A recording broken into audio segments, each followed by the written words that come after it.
मुख्यमंत्री मनोहर लाल ने सीएम आवास पर बच्चों के साथ मनाई दिवाली। अरुणाचल प्रदेश और हिमाचल प्रदेश से आए थे जनजातीय बच्चे, सीएम ने बच्चों को दिया आशीर्वाद।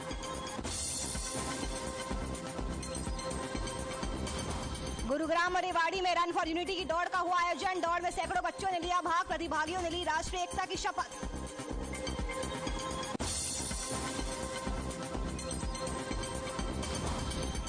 पलवल में मंचलों से तंग आकर 12वीं की छात्रा ने किया सुसाइड। स्कूल आते समय परेशान करते थे मंचल। एक नामजद और 2 अन्य आरोपियों के खिलाफ मामला दर्ज। सोना में पुलिस ने 2 शातिर डिलीवरी बॉय को किया गिरफ्तार। ग्राहकों को डुप्लीकेट सामान करते थे डिलीवर। अमेजॉन को लगा चुके हैं लाखों का चूना। आज T20 वर्ल्ड कप में भारत न्यूजीलैंड का मुकाबला। कोहली की कप्तानी की अग्नि परीक्षा।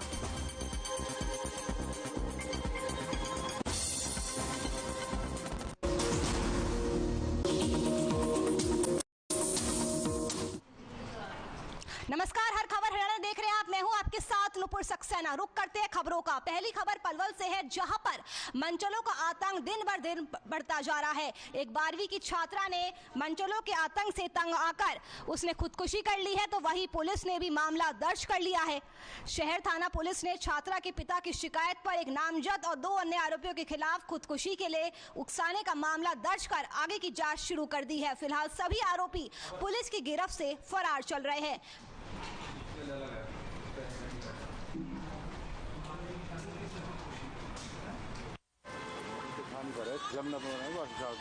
एक लड़का हमारे पड़ोस का दीपक नाम का था, वो छेड़खानी करता था।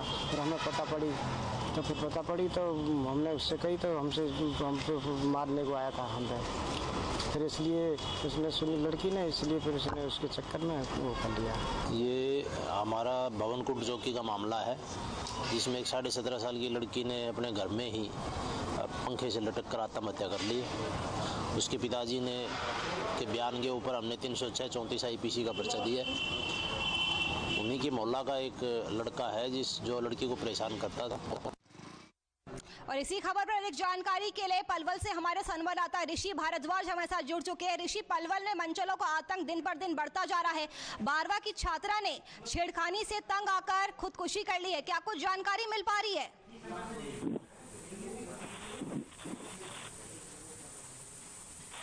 ऋषि, क्या मेरी आवाज आप सुन पा रहे हैं? लगता है ऋषि से हमारा संपर्क नहीं हो पा रहा है। तो पलवल में मंचलों का आतंक दिन पर दिन बढ़ता जा रहा है। 12वीं की छात्रा ने खुदकुशी की है। मंचलों की छेड़छाड़ से तंग आकर छात्रा ने ये दुखद कदम उठाया है। पुलिस ने मामला दर्ज कर लिया है। पिता की शिकायत पर एक नामजद और 2 अन्य आरोपियों के खिलाफ खुदकुशी के लिए उकसाने का मामला दर्ज कर पुलिस ने जांच शुरू कर दी है। फिलहाल सभी आरोपी पुलिस की गिरफ्त से दूर है। और एक बार फिर से हमारे संवाददाता ऋषि भारद्वाज हमारे साथ जुड़ चुके हैं। ऋषि, पलवल में मंचलों का आतंक दिन पर दिन बढ़ता जा रहा है। 12वीं की छात्रा ने खुदकुशी कर ली है मंचलों की छेड़छाड़ से तंग आकर।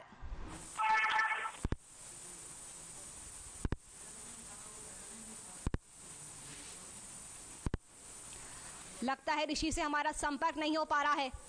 तो 12वीं की छात्रा ने खुदकुशी की है। मंचलों की छेड़छाड़ से तंग आ गई थी, जिसके बाद ये छात्रा ने कदम उठा है। पुलिस ने मामला दर्ज कर लिया है। सभी आरोपी पुलिस की गिरफ्त से फरार है।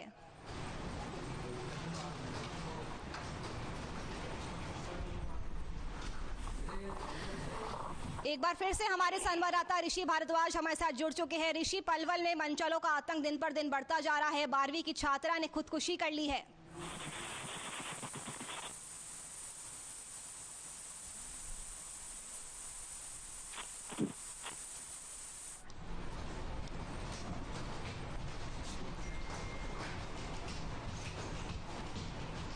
वहीं दिल्ली एनसीआर में बढ़ते प्रदूषण को देखते हुए हरियाणा सरकार ने बड़ा फैसला लिया है। सरकार की तरफ से गाइडलाइंस भी जारी कर दी गई है। इस गाइडलाइंस के तहत पटाखों की बिक्री और खरीदने पर रोक रहेगी।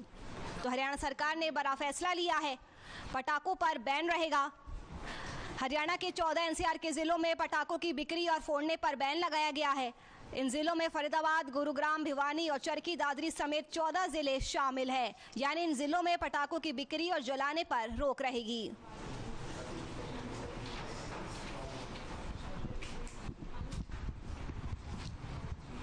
तो दिल्ली एनसीआर में जिस तरह से प्रदूषण बढ़ जाता है उसी को लेकर हरियाणा सरकार ने बड़ा फैसला लिया है। सरकार की ओर से इसके लिए गाइडलाइंस जारी की गई है। हरियाणा के 14 जिलों में पटाखों की बिक्री और फोड़ने पर बैन लगाया गया है। उसमें फरीदाबाद, गुरुग्राम, भिवानी और चरखी दादरी समेत 14 जिले शामिल हैं। यानी कि इन जिलों में पटाखों की बिक्री और जलाने पर रोक रहेगी। तो प्रदूषण को देखते हुए हरियाणा सरकार ने बड़ा फैसला लिया है। पटाखों की बिक्री और जलाने पर इस बार रोक रहेगी।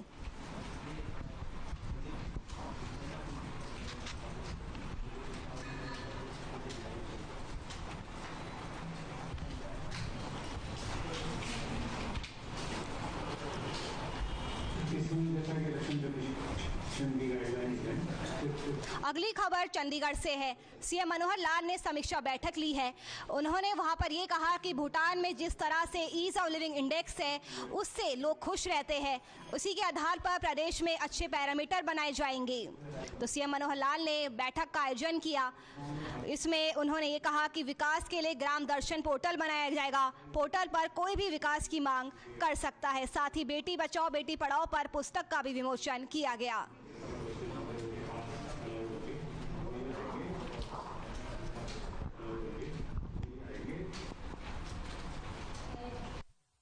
बोलो यार, माइक तो बंद करो, मुझे डबल आवाज आ रही है। माइक ऑन था, सारी खबरों में माइक ऑन रख रही हो। माइक ऑन करो, चलो नहीं, 2 खबरों में ऑन था। चलो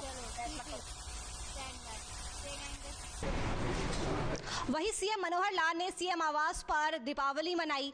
सीएम मनोहर लाल ने बच्चों को आशीर्वाद भी दिया, उनके उज्जवल भविष्य की कामना की। वही आपको बता दें कि अरुणाचल प्रदेश और हिमाचल प्रदेश से आए जनजातीय बच्चों के साथ सीएम मनोहर लाल ने दीपावली का पर्व मनाया। तस्वीरें आपको दिखा रहे हैं, आप देख सकते हैं किस तरह से सीएम मनोहर लाल ने बच्चों के साथ दीपावली मनाई। इस दौरान बच्चों में भी काफी ज्यादा खुशी देखने को मिली।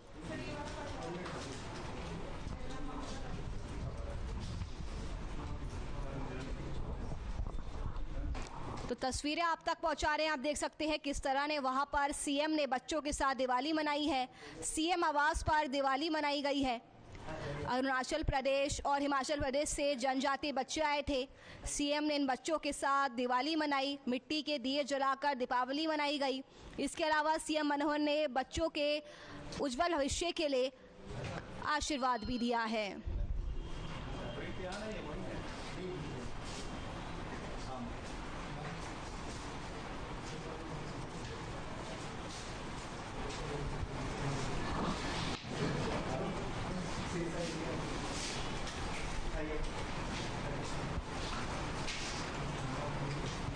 गोहाना से कांग्रेस विधायक जगबीर मलिक ने अपने आवास पर इंदिरा गांधी और सरदार वल्लभ भाई पटेल की जयंती मनाई।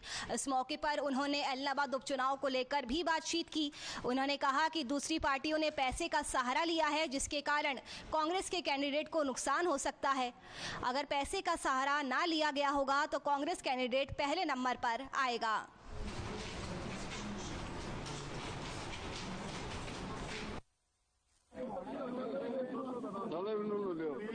यदि तो पार्टियां पैसे का सहारा नहीं लेंगी तो कांग्रेस का 1 नंबर पे आएगा, क्योंकि पैसे का ये बताते हैं कि पैसे का बहुत भारी रोल रहा उस एरिया में। गलत तरीके से पैसा बांट कर जो लोग करते हैं तो उससे तो कांग्रेस का नुकसान हो सकता है, नहीं तो कांग्रेस 1 नंबर है।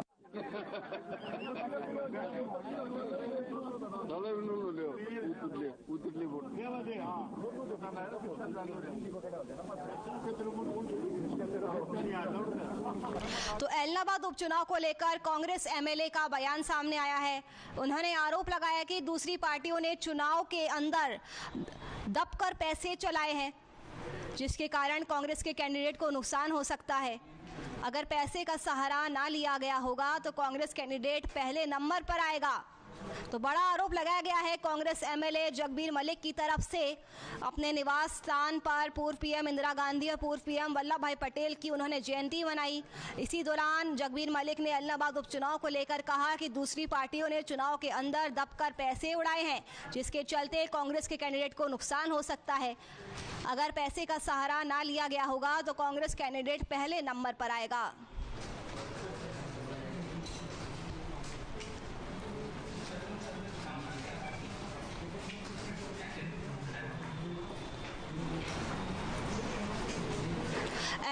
उपचुनाव शांतिपूर्वक होने के बाद से अब मतगणना की तैयारियां भी शुरू हो चुकी है। ईवीएम को 3 लेयर सुरक्षा में रखा गया है। आपको बता दें कि इलाहाबाद उपचुनाव के नतीजे 2 नवंबर को आएंगे। कल भारी संख्या में मतदान किया गया था, लोगों ने बढ़ चढ़कर इसमें हिस्सा लिया था। मतगणना बरनाला रोड से चौधरी लेवीलाल विश्वविद्यालय के लॉ भवन में होगी। यहाँ ईवीएम और वीवीपैट मशीनों को 3 लेयर सुरक्षा में रखा गया है। स्ट्रांग रूम सील किया गया है। पहली पंक्ति में पैरामिलिट्री फोर्स, दूसरी पंक्ति में एचएपी और तीसरी पंक्ति में हरियाणा पुलिस के जवान तैनात किए गए हैं। इसके साथ विश्वविद्यालय के मुख्य द्वारों पर भी फोर्स तैनात की गई है। बीएसएफ की कंपनी को रिजर्व भी रखा गया है ताकि जरूरत पड़ने पर तैनात की जा सके। मतगणना 2 नवंबर को सुबह 8 बजे शुरू होगी। राजनीतिक पार्टियों के प्रतिनिधियों को 2 घंटे पहले मतगणना केंद्र में प्रवेश दिया जाएगा। मोबाइल, बेल्ट, कॉपी, पेन और दूसरे इलेक्ट्रॉनिक गैजेट्स मुख्य द्वार पर ही रख लिए जाएंगे। तो वहीं डीएसपी राजेश चेची ने जानकारी देते हुए बताया कि मतगणना को लेकर सुरक्षा के पुख्ता इंतजाम किए गए हैं। शांतिपूर्ण तरीके से मतगणना करवाने के लिए प्रशासन पूरी तरह से अलर्ट मोड पर है, सतर्क है। मतगणना के समय केंद्रों में पहुंचने वाले लोगों से उन्होंने मदद की अपील की है।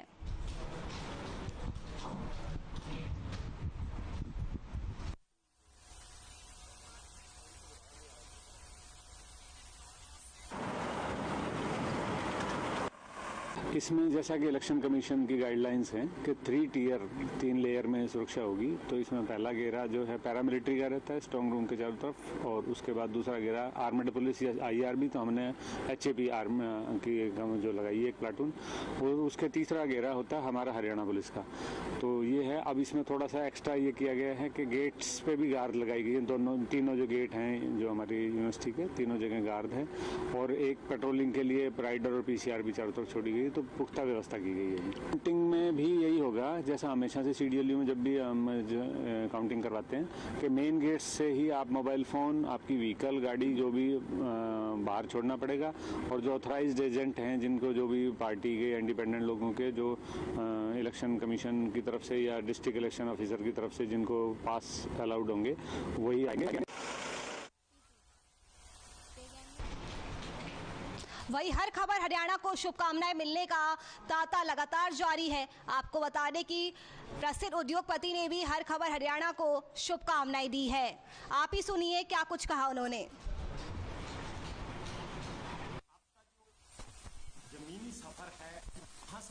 नमस्कार, मैं हूं बीडी कौशिक, हर खबर चैनल से। हमारा विभिन्न शख्सियतों से मिलने का दौर जारी रहता है और आज हम बात करेंगे इंडो ऑटोटेक के चेयरमैन सज्जन कुमार जैन जी से। तो आइए बात करते हैं कि उनका अपने जीवन के विभिन्न पहलुओं के बारे में और उन्होंने किस तरीके से फर्ज से अर्श तक का सफर तय किया है, इस विषय पे उनका क्या कहना है। तो आइए बात करते हैं सज्जन कुमार जी से। सज्जन कुमार जी, आपका हर खबर पे स्वागत है। बातचीत का सिलसिला शुरू करते हैं। आपका जो जमीनी सफर है वो कहां से आपने शुरू किया और बिजनेस की बुलंदियों तक आप किस तरीके से पहुंचे हैं, थोड़ा उसका विवरण दें। धन्यवाद कौशिक जी। सबसे पहले तो मैं साधना चैनल को हार्दिक बधाई देता हूं कि उन्होंने हर खबर हरियाणा चैनल को लॉन्च किया है। मेरी बहुत बहुत हार्दिक शुभकामनाएं। मैंने अपनी शुरुआत बिजनेस की फरीदाबाद से ही शुरू की है। 68 में मैं फरीदाबाद पहली बार आया हूँ और 1-1.5 साल मैंने एक किसी कंपनी में पहली और आखिरी नौकरी की थी। उसके बाद मैंने एक सिंगल मशीन से ही अपना भविष्य स्टार्ट किया था।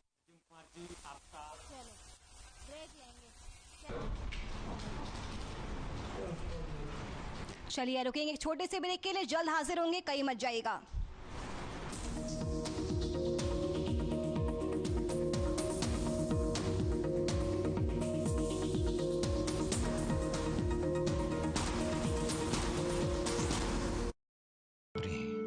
जो सवाल भी है और जवाब भी, खबरें जो आज भी है और कल भी, सुलगते सवालों से बदलते खबरों के मायने, खबरों की नजर और नजरिए को पहचानना, उसे आप तक लाने की जिम्मेदारी। भरोसा जो जोड़ता है खबरों को एक चेहरे से।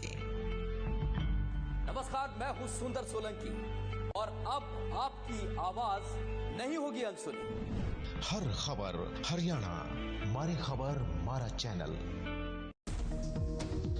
खबरें जो जोड़ती हैं आपको देश दुनिया से। खबरें जो आपकी आवाज पर टकराती है शासन प्रशासन से। खबरों के तेवर, रफ्तार और सच को लेकर आ रही है आपके बीच हर वो खबर जो जुड़ी हो आपसे।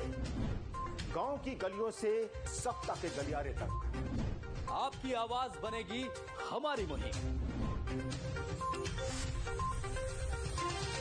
हर खबर हरियाणा, मारी खबर मारा चैनल।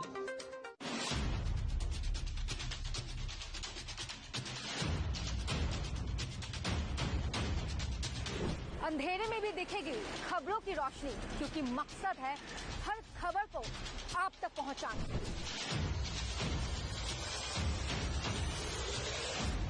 जब दुनिया सोती है तब भी जागते हैं हम। हरियाणा की छोटी बड़ी खबर आप तक पहुंचाते हैं, क्योंकि हम हैं हर खबर। क्या दिन क्या रात, हर खबर को आप तक लाने की जिद है।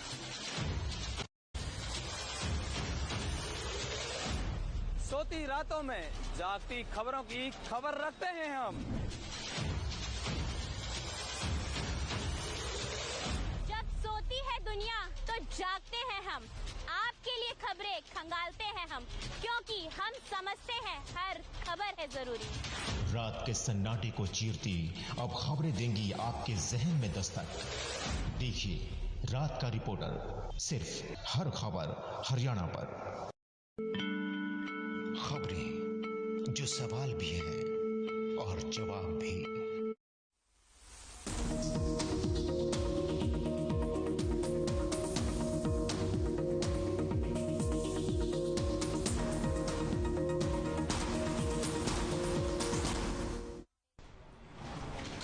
ब्रेक के बाद आप सभी का एक बार फिर से स्वागत है। बढ़ते हैं खबरों की ओर।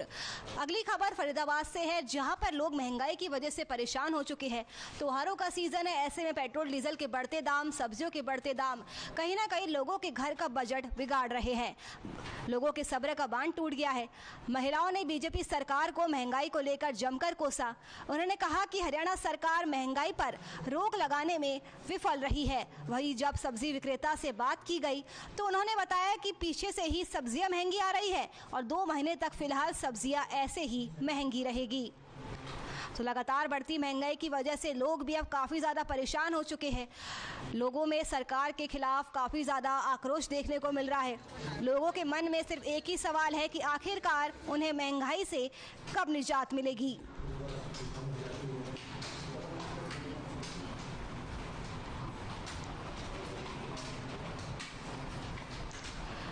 तो दिन पर दिन महंगाई बढ़ती जा रही है। पेट्रोल 100 के पार पहुंच चुका है, डीजल 100 पर पहुंचने की कगार पर है। सब्जियों के दाम में भी काफ़ी ज़्यादा इजाफा हुआ है। लोगों के घर का बजट दिन पर दिन बिगड़ता जा रहा है। फरीदाबाद में भी बढ़ती महंगाई को देखकर अब लोगों के सब्र का बांध टूट गया है। महिलाओं ने बीजेपी सरकार को महंगाई को लेकर जमकर कोसा। उन्होंने कहा कि हरियाणा सरकार महंगाई पर अंकुश लगाने में नाकामयाब रही है। वहीं जब सब्जी विक्रेता से हमने बात की तो उन्होंने बताया कि पीछे से ही सब्जियां महंगी आ रही है और 2 महीने तक फिलहाल सब्जियां ऐसे ही महंगी रहेगी। यानी कि अभी महंगाई से निजात मिलने के कोई भी आसार नजर नहीं आ रहे हैं।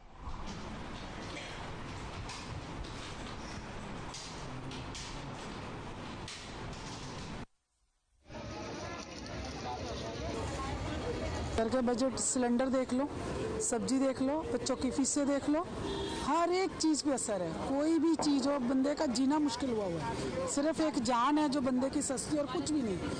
कोई भी पार्टी है, किसी को भी देख लो, कोई भी कम नहीं है। भारतीय जनता पार्टी है, आम पार्टी है, कांग्रेस पार्टी है, सब ये धर्म के नाम पे लड़ाई, किसी को इधर किसी का भी ध्यान नहीं है। बच्चों के जब स्कूल बंद है तो क्यों उनसे फीसें क्यों ली जा रही है? पहले ये पूछो, आधी कर दो कम से कम। बच्चों की फीस आधी कर दो। जब स्कूल की मेंटेनेंस नहीं, कोई आप सफाई नहीं, बिजली का बिल नहीं, तो उनको कुछ तो करो। नेट पे भी उनका वो लगाओ, वाईफाई बच्चों पे। पेट्रोल डीजल के दाम पे आग लगी हुई है, रोज बढ़ते हैं। तो महंगाई दिन पर दिन बढ़ती जा रही है। त्योहारी सीजन है, लोगों को काफी परेशानियों का सामना करना पड़ रहा है। लोगों के घरों का बजट भी बिगड़ चुका है। ना सिर्फ पेट्रोल डीजल के दाम बल्कि सब्जियों के दाम भी 7वें आसमान पर है। हरियाणा सरकार के प्रति लोगों में काफी ज्यादा गुस्सा देखने को मिल रहा है। महिलाओं का कहना है कि हरियाणा सरकार महंगाई पर अंकुश नहीं लगा पा रही है। सब्जी विक्रेता का यह कहना है कि पीछे से ही सब्जियां महंगी आ रही है और 2 महीने तक फिलहाल सब्जियां ऐसी ही महंगी रहेगी।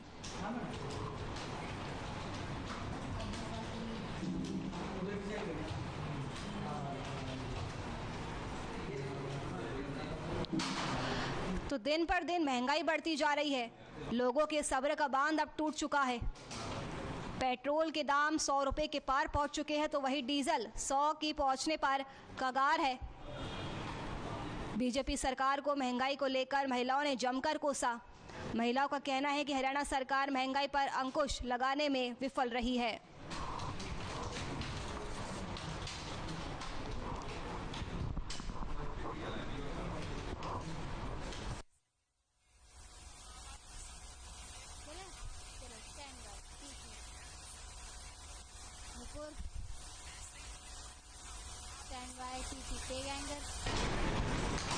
अगली खबर पलवल से है, जहां पर आरएमपी डॉक्टरों ने विधायक के नाम ज्ञापन सौंपा है। आपको बता दें कि ज्ञापन मुख्यमंत्री के नाम सौंपा गया है। उनकी मांग है कि उनको ट्रेनिंग दी जाए, उनको स्थायी मान्यता दी जाए। तो डॉक्टरों ने ज्ञापन सौंपा है। उन्होंने कहा है कि हरियाणा के मुख्यमंत्री ने उनको स्थायी मान्यता देने की घोषणा की थी और वे चाहते हैं कि सरकार उनको ट्रेनिंग कराकर स्थायी मान्यता दे ताकि वे गांव में लोगों का इलाज कर सके। डॉक्टरों ने कहा कि उन्होंने कोरोना काल में गांव के लोगों का अपनी जान जोखिम में डालकर इलाज किया था।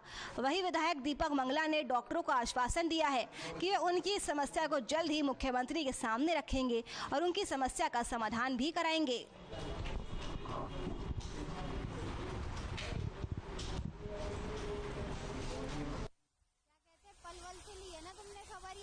सौंपा तुमने कितनी खबरें स्किप कर दी, तुम्हें पता? 3 खबरें स्किप कर दी एक साथ।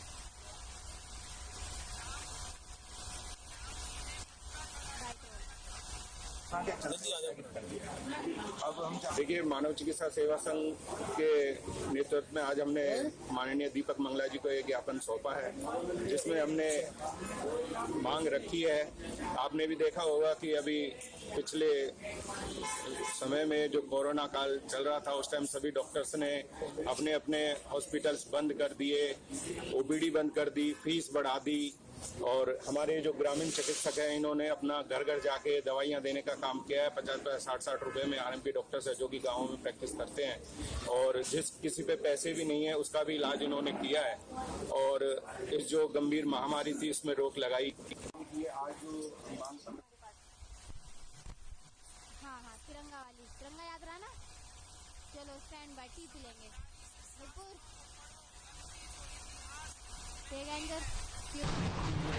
अगली खबर नूह से है, जहां पर तिरंगा रैली का आयोजन किया गया। लोगों ने इस रैली में बढ़ चढ़कर हिस्सा भी लिया। मुस्लिम राष्ट्रीय मंच के द्वारा ये आयोजन किया गया था। ये तिरंगा रैली भारत पाकिस्तान के मैच के दौरान मेवात में पाकिस्तान के समर्थन में की गई, नारेबाजी के विरोध में निकाली गई। इस आयोजन की अध्यक्षता खुर्शीद राजका ने की। इस रैली में पूरे जिले के युवाओं ने भाग लिया। ये रैली पुराने बस स्टैंड से चलकर मुख्य बाजारों से होती हुई नूह शहर की नगर परिषद परिसर में बनी हुई शहीदों की मजार पर पहुंची और शहीदों को याद कर 2 मिनट का मौन भी रखा गया।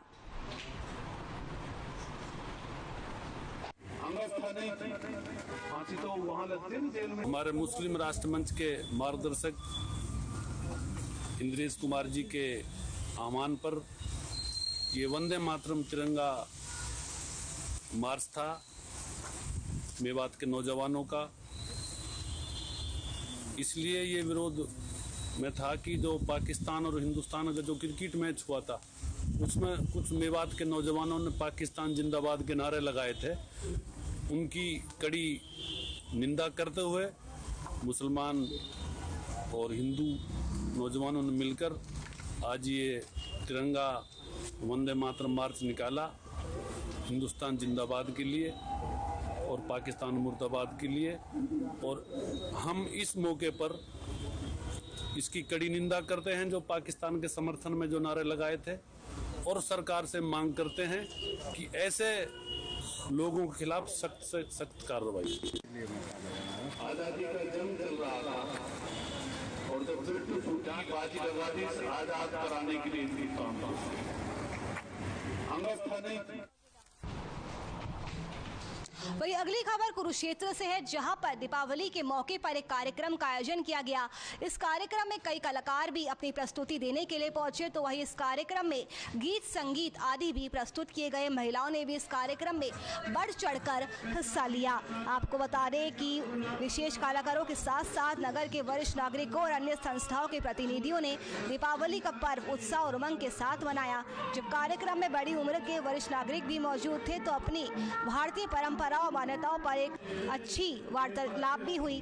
उसी चिंतन के तहत इस कार्यक्रम में जहां गीत संगीत और नृत्य की बात की गई, वही मुख्य रूप से इस एक्सप्रेशन ऑफ लाइफ संस्था की बात की जाए तो ये संस्था पिछले 4 सालों में ये नवा कार्यक्रम आयोजित कर रही है। संस्था के संचालक और प्रदेश के प्रमुख भारतीय संस्कृति को प्रोत्साहित करने वाले कलाकार ब्रिज शर्मा ने बताया कि इस कार्यक्रम में भारतीय संस्कृति और संस्कारों के माध्यम से समाज को दिशा देने की कोशिश है।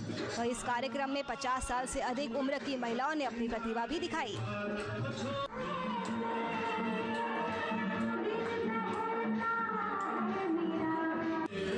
क्षेत्र की सांस्कृतिक सामाजिक संस्था है, जिसकी विशेषता ये है कि सबसे पहले तो ये त्योहारों को मनाती है और त्योहारों में परंपराओं को, संस्कृति को, मर्यादाओं को, मान्यताओं को ध्यान में रखती है। और मुख्य आकर्षण इस ग्रुप का ये है कि इस ग्रुप में मैक्सिमम अधिकतम जो है महिलाएं हैं और जिनकी आयु 50 से ऊपर की है। कुछ हमारी युवा साथी भी हैं, लेकिन वो आज भी अपने आप को जीवंतता से प्रदर्शित करती हैं, गीत गाकर, त्योहारों को मनाकर, आगे संस्कारों को देके। और आज दीपावली के उपलक्ष्य में ये प्रकार का आयोजन किया हुआ है।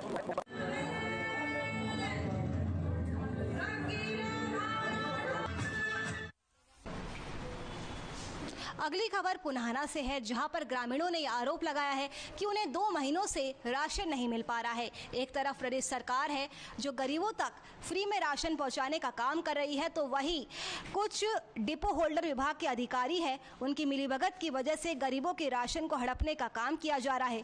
ये मामला पुनाहना उपमंडल के रसूलपुर गाँव का है, जहाँ ग्रामीणों ने डिपो होल्डर पर 2 महीने से राशन न देने का आरोप लगाया है। इतना ही नहीं, ग्रामीणों का आरोप है कि उन्हें लॉकडाउन में भी पूरा राशन नहीं दिया गया था। इस बारे में खाद्य आपूर्ति विभाग के इंस्पेक्टर इरशाद और तारिक का कहना है कि अभी तक ग्रामीणों की कोई शिकायत नहीं पहुंची है। शिकायत मिलेगी तो कार्रवाई की जाएगी।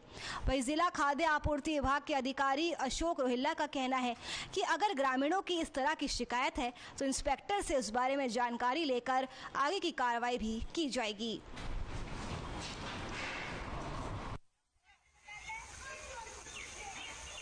अटैचमेंट गुराल पे अड़ीमल पे है, वो अटैचमेंट रसूल पर इवाल कर रहा है कि रसूल पर हमने आज बांटे ना हो उन वक्त पे जावा बकवास करे वक्त छोरा हुआ आप पूरे कहाँ वो आधे बिना देवे पैसा नहीं दे ताड़ और दे और गाड़ी को उतार देवे। ये बता गया हमें गांव घर दिया जाएगा, लेकिन हम 3 बार गए, 3 बार उसका लड़का बदतमीज पर बोलता है अड़ीमल का डीप होल्डर का, और हमें नाच ना दिया। हम फिरोजपुर नमक से जाकर लाज लाए, एक हमारी जवान बहू है, हम ना गए कहीं 70 किलो बढ़ रहा है ना, 50 किलो दिया था हमें। अच्छा कितने? 100 रुपए। अच्छा, नहीं कुछ नहीं दिया गया, चीनी तो देखा ही नहीं है तो हम हाँ बात ही नहीं करते। 2 बार बताते डबल अनाज आ रहा है, लेकिन डबल कोई नहीं देता। एक बार में जाते हैं तो बोलो डबल नहीं सिंगल है, सिंगल देते हैं, दादागिरी दिखाते हैं। हमारा ज्यादातर बता रहे अटैचमेंट गुरालता है अड़ीमल के पास। अब भी वहाँ गए हैं, उनसे बातचीत करिए तो बोला सिंगल मिलेगा, मगर सिंगल नहीं लेंगे, हम डबल लेंगे।